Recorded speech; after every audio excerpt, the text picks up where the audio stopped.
Pamela Schubert reporting from North Carolina. I was riding on a bus from Butte, Montana to North Carolina, when I met a young man all dressed up in full and impressive Army Ranger uniform. He carried his .445 mag gun and many knives and several phones and military backpack and other equipment. He told me he was a staff sergeant from Fort Lewis.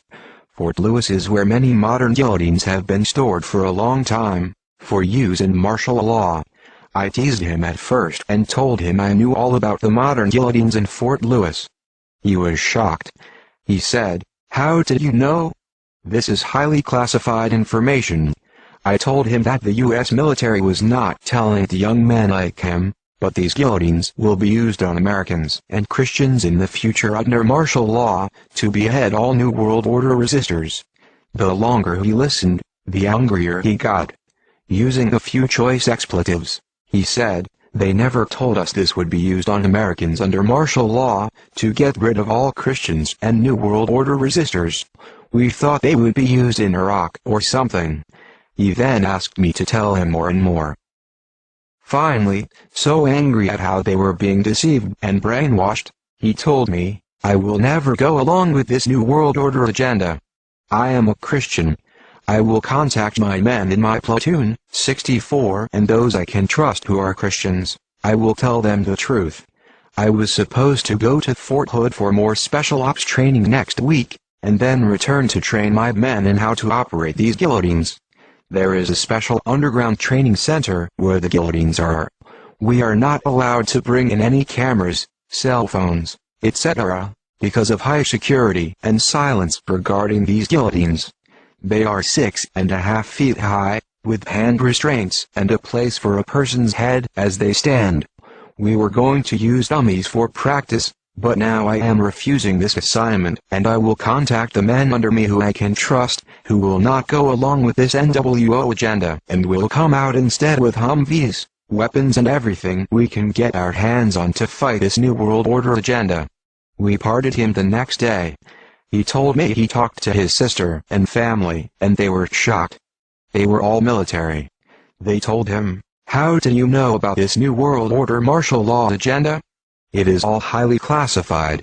When he told them about me, I had given him a copy of my Airman magazine with my famous USAF father's cartoon in it. He was quite amazed and impressed. He told me his USAF aunt would submit my name to USAF intelligence computers to see where I stood in the sight of the USAF. He told me, "She said you are red-flagged, subject to arrest and interrogation, and are classified by the USAF as a threat to national security." Me? A threat to national security? All for telling America the truth about coming martial law. This Army Ranger had told me that if he had been on the side of the New World Order agenda, he was authorized, as an Army Ranger with highest security clearance and much special ops training, to march me outside the bus and shoot to kill for knowing this classified information, or he could have called the nearest military base and had vehicles come to arrest me immediately and take me away for interrogation and termination. That is how classified my inside investigating and information reel is. Yesterday when I called him, he had even more shocking information for me. I am on the run, now. They are trying to pick me up and my USAF sister, too. Our pay and military service and bank accounts have all been closed off. We cannot access anything now. They are now arresting half the men in my platoon. Men I talked to, who agreed that they would never go along with the New World Order martial law agenda. All their pay and service and bank accounts have been cut off from them now too.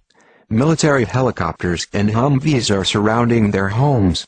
They are being watched and picked up one by one. One man in my platoon defended himself when they broke into his home, shooting 5 military soldiers trying to take him. In the process, some were killed before they were able to arrest him. We are on the run now, my sister and I. They're after us, too.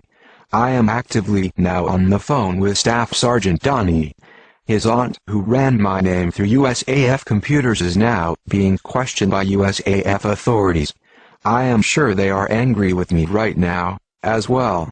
They may be searching for me at this time, as well, with this military scandal breaking and me in the middle of it. Get this word out to everyone. These brave military men are paying the highest price to say they will never go along with this New World Order military agenda to kill innocent Americans and to destroy our Constitution and our freedoms and people of faith and character in our nation. Pray for the men they are now hunting down like dogs, to be interrogated and killed. Pray also for me. I may be picked up soon for my role on this military scandal. Pray for the mercy of Yahweh the Messiah to preserve me through all this. Forward this breaking news to everyone on your email list. Now you know the guillotines are real. He told me they are everywhere, in Fort Hood, Fort Bragg, Fort Lewis, in all the U.S. military bases, including Germany, where he was stationed. Yes, Europeans will be beheaded for their faith as well in the New World Order. Pass this on and pray for me, for Donnie and his Christian men, they are hunting down from Fort Lewis. Pamela Schufert, noted author, investigative journalist, reporting live from across the nation. It is now time for the true believers of the USA, Canada and for the whole world, to prepare for the coming crisis. It will not be without persecution, testing and bloodshed. I dare say, in fact, that it is time for the true believers of North America to prepare for martyrdom for their faith. End-time Bible prophecy is about to unfold in this nation, as never before, and I can prove it.